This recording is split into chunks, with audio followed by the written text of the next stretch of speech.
जय माता की दोस्तों, आइए सुनते हैं जित्या की पौराणिक व्रत कथा। पौराणिक व्रत कथा के अनुसार एक बार गरुड़ और एक मादा लोमड़ी नर्मदा नदी के पास एक जंगल में रहते थे। दोनों ने कुछ महिलाओं को पूजा करते हुए और उपवास करते हुए देखा और खुद भी इसे देखने की कामना की। उनके उपवास के दौरान लोमड़ी भूख के कारण बेहोश हो गई और चुपके से भोजन कर लिया। दूसरी ओर चील ने पूरे स्मरण के साथ व्रत का पालन किया और उसे पूरा किया। परिणाम स्वरूप लोमड़ी से पैदा हुए सभी बच्चे जन्म के कुछ दिन बाद ही खत्म हो गए और चील की संतान लंबी आयु के लिए धन्य हो गई। इस कथा के अनुसार जिमीतवाहन गर्व के बुद्धिमानी और राजा थे।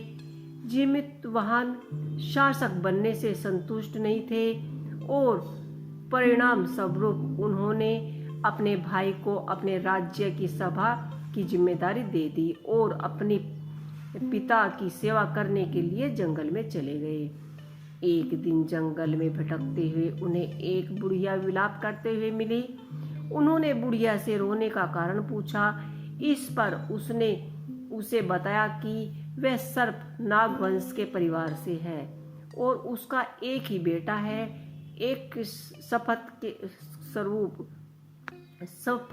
स्वरूप में हर दिन एक सांप पक्षी राज गरुड़ को चढ़ाया जाता है और उस दिन उसके बेटे का नंबर है।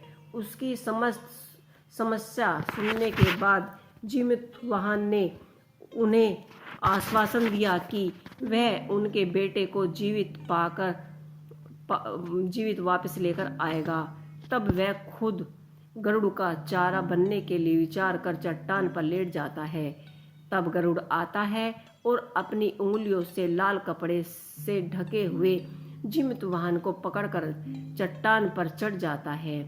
उसे हैरानी होती है कि जिसे उसने पकड़ा है वह कोई प्रतिक्रिया क्यों नहीं कर रहा है। तब वह जिमीतवाहन से उसके बारे में पूछता है। तब गरुड़ जिमीतवाहन की वीरता और परोपकार से प्रसन्न होकर सांपों से कोई और बलिदान नहीं लेने का वादा करते हैं। मान्यता है कि तभी से ही संतान की लंबी उम्र और उनके कल्याण के लिए जित्या व्रत की मान्यता रखी गई है। जित्या व्रत की कथा महाभारत काल की घटना से भी जुड़ी है। कथाओं के अनुसार महाभारत युद्ध में अपने पिता गुरु द्रोणाचार्य की मृत्यु का बदला लेने के भावना में अश्वत्थामा पंडित पांडवों के शिविर में जा घुसे। शिविर के अंदर 5 लोगों को सोया पाया। अश्वत्थामा ने उन्हें पांडव समझकर मार दिया, परंतु वे द्रौपदी के पास संतानें मर गई। उसके उपरांत अर्जुन ने अश्वत्थामा को बंदी बनाकर उसकी दिव्य मणि उसके माथे से निकाल ली। अश्वत्थामा ने फिर से बदला लेने के लिए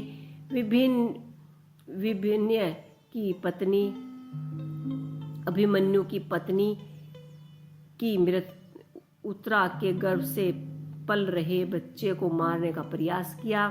उसने ब्रह्मास्त्र से उत्तरा के गर्भ को नष्ट कर दिया। तब भगवान श्री कृष्ण ने उत्तरा की अजन्मी संतान को फिर से जीवित कर दिया। गर्भ में मरने के बाद जीवित होने के कारण उस बच्चे को ब्रह्मास्त्र से उत्तरा के गर्भ को नष्ट कर दिया। तब भगवान श्री कृष्ण ने उत्तरा की अजन्मी संतान को जीवित किया।